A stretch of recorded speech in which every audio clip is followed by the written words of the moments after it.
This is Jason Verney's podcast. I am Jason Verney.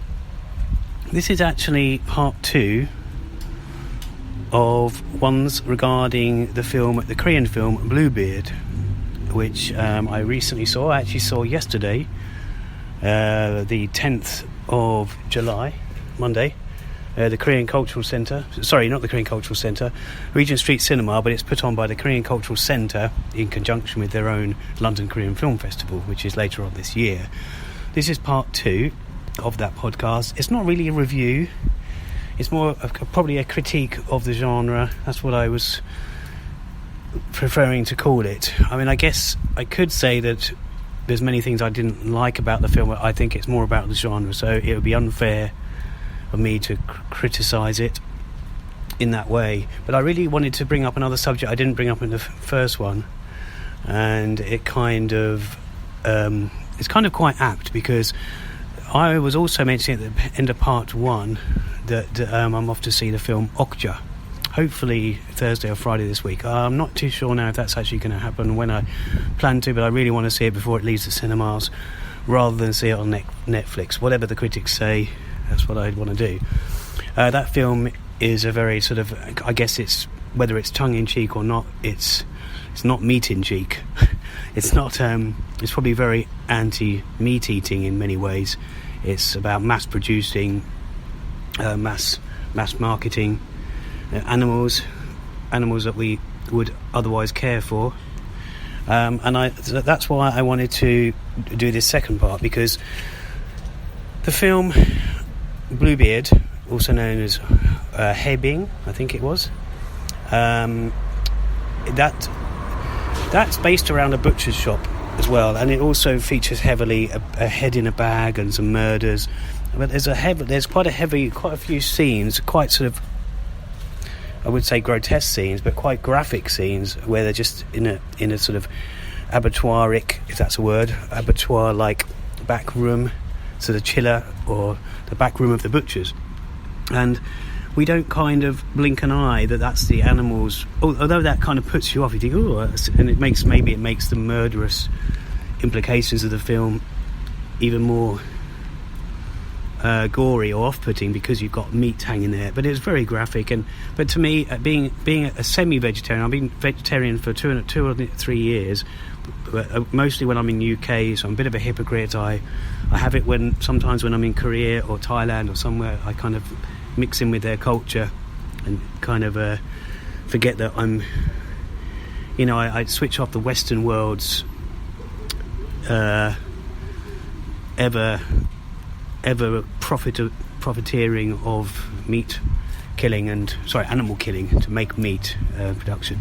Anyway, so this film itself, it's funny that it kind of, it has quite a few scenes where we're kind of focusing on this head in a bag, a decapitated head, or so we think, in a bag, but it's taking place in a butcher's area, and so we're kind of in between the hanging meat at times.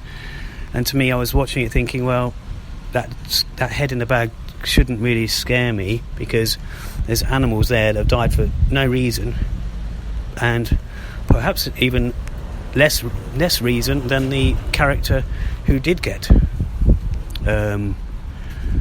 decapitated.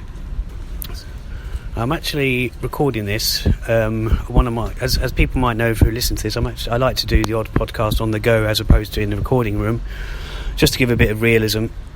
But as I just sort of paused there for the odd word like decapitation, I thought I'd better just wait for that person to walk past, rather than think that's a bit bizarre. Someone talking in their voice recorder, podcasting device system with the word decapitation, to turn around and hear that might be a bit of especially as I'm kind of talking quite subtly into this, it might look like a bit weird.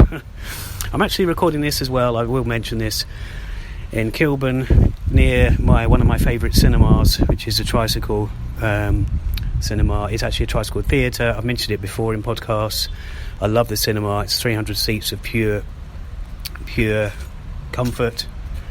Even though there's renovation going on in the theatre itself, there's in a theatre, as in the theatrical theatre, their cinema is still open for business, and they still have films there, which is great. And they have offers throughout the week, different days. So I thought it's quite apt to talk about movies outside one of my favourite cinemas, the Tricycle Theatre Cinema in Kilburn, northwest London. And that was it, really. I wanted to sort of just cover on the points about that film, because Bluebeard, because it's, I was thinking about it, that it's about killing someone, cutting up someone, beheading, decapitating, beheading, whatever you want to call it. It's all the same.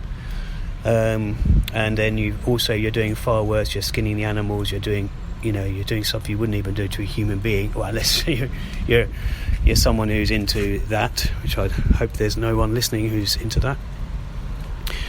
But again, if you're going to kill animals, you're going to kill humans, you're going to, there's no fine line between that. And there's also, it is difficult to draw lines, because we also have to kill bugs sometimes bugs or vermin on a, daily, weekly, monthly basis. Some of us. So there is mosquitoes everywhere. They don't, they might cause harm to us. They're still living creatures. So yeah, that's it. And the film I'm going to see today, this being Tuesday, the 11th of July, is a Swedish film. I believe it's Swedish because the language is in Swedish, and it's a man called Ove. Now, it might be Ove, but it's OVE. So I'm going to see that film. But yeah, hopefully see Okja later in the week. If I don't, I'll have to end up seeing it Netflix, or when it comes around again to another picture house, as in a cinema, not necessarily picture house company. So that was it. That's part 2 of my kind of critique of the genre, that's the psychopathic thriller, that's or the certain strand of that genre, because this film Bluebeard was very, it's been done before in different ways, but the whole genre, pathological thriller, whatever you want to call it, it's got so many strands to the way it's done and the various stories. So yeah, I will stop rambling there, and that's it, and I will speak to any of you listeners next time. So adios, goodbye.